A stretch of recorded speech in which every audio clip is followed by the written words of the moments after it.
Once upon a time, in a small African village surrounded by the golden savannah, lived a boy named Boho. Boho was thin, with arms and legs as slender as reeds and a kind heart that made his eyes sparkle. Despite his gentle nature, the other children teased him mercilessly about his size. "Boho, the stick. Careful, the wind might blow you away," they jeered. Though Boho pretended not to care, the teasing hurt him deeply. He longed to be bigger, stronger, and more accepted by his peers. One afternoon, while gathering firewood near the edge of the village, Boho encountered a mysterious old woman. She wore a colorful cloak that seemed to shimmer in the sunlight, and her eyes held a wisdom that made Boho feel both curious and wary. "Greetings, young one," the old woman said, her voice soft yet commanding. "Greetings, grandmother," Boho replied, as respect for elders was a deeply ingrained custom. "I have seen your troubles, Boho," she continued. "I know you wish to be stronger, to be free from the taunts of others. I can offer you a potion that will grant you what you desire, but remember, every gift comes with a price."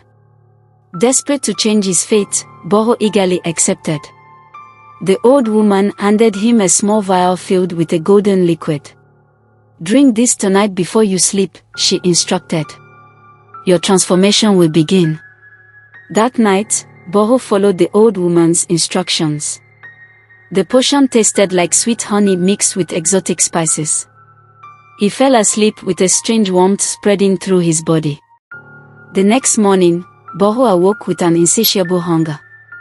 He devoured everything in sight: yams, plantains, cassava, and even the dried meat his mother had stored. His mother, astonished, watched as her son's appetite grew more voracious by the hour. Day after day, Boho ate and ate, his body expanding rapidly. Within weeks, he had become unrecognizable, his slender frame ballooning to an enormous size. Boho's transformation did not stop until he weighed a staggering 800 pounds. The villagers were shocked and horrified. Where once stood a thin, agile boy, now loomed a giant of flesh. His massive form struck fear into the hearts of those who had once teased him, and their laughter turned to whispers of terror. Children who had mocked him now avoided him, their eyes wide with fear. Even the adults were uneasy around him, their gazes filled with a mix of pity and dread. The simple tasks Boho once performed with ease became monumental challenges. Moving around the village was a struggle, and his hunger remained insatiable, consuming all the village's resources. One evening, as Boho sat by the river, he saw his reflection in the water and wept. The boy who had longed for acceptance was now a prisoner in his own body, overwhelmed by the weight of his decision. His mother, seeing his sorrow, approached him with tears in her eyes. "Boho, my son," she said softly, "this cannot go on. You need help. We must find the old woman who gave you the potion." With a heavy heart, Boho agreed. The next morning, they set out together, retracing his steps to the edge of the village where he had first met the old woman. To their relief, she was there, her cloak still shimmering, her eyes filled with understanding. "Grandmother," Boho pleaded, "please help me. The potion you gave me has turned me into this monster. I cannot live like this." The old woman nodded slowly. "I warned you, Boho, that every gift comes with a price. But there is a way to undo what has been done. You must journey to the sacred mountain, where the waters of purity flow. There, you will find the cure." "But how can I make such a journey in my condition?" Boho's mother asked, her voice trembling with concern. The old woman handed them a small bag of herbs.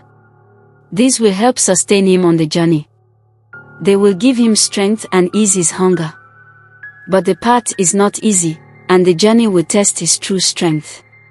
Determined to find the cure, Boho and his mother set out for the sacred mountain. The journey was arduous, each step was a struggle for Boho, and the path was fraught with challenges. They traveled through dense forests, across raging rivers, and up steep, rocky slopes. Despite the difficulties, Boho pressed on, driven by the hope of reclaiming his life. Along the way, they encountered wild animals, treacherous terrain, and harsh weather. But with each trial, Boho's resolve grew stronger. His mother's love and the old woman's herbs sustained him, giving him the courage to continue. After many days and nights, they finally reached the sacred mountain. At its peak, they found a crystal-clear spring, the waters of purity. Boho approached the spring with reverence, kneeling beside it. The old woman's words echoed in his mind, "To balance strength and hunger, you must understand true power lies not in the body, but in the spirit." Boho drank deeply from the spring, and a sense of peace and clarity washed over him. The insatiable hunger that had plagued him began to fade, replaced by a profound sense of balance and strength. As they made their way back to the village, Boho felt lighter, both in body and spirit. By the time they arrived, he had returned to a healthier size, his frame strong but no longer grotesquely large. The villagers, who had once been terrified, now welcomed him with open arms, amazed by his transformation. Boho had not only regained his physical form but had also gained a deeper understanding of true strength and acceptance. He became a beacon of wisdom in the village, teaching others that true power came from within and that acceptance must start with oneself. The children who had once mocked him now looked up to him with admiration and respect.